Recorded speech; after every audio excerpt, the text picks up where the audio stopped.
বলছি আজকে তুমি কি চিনি দিয়ে রুটি খাবে? হ্যাঁ। আচ্ছা ঠিক আছে।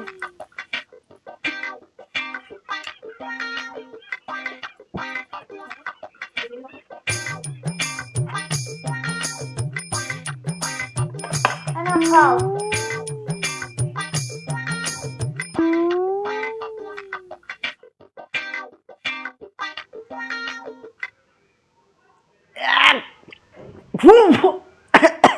কি হয়েছে গো?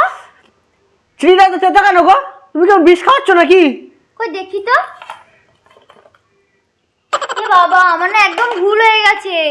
চিনির বদলে আমি নুন দিয়ে ফেলেছি। সিরিয়াল দেখতে দেখতে না তুমি পুরো সিরিয়াল কিলার হয়ে গেছো কিন্তু, জানো তো? একটু দেখে খেতে দেবে তো? তোমার তো ভগবান দুটো চোখ দিয়েছে, তুমি তো দেখে খেতে পারো তো।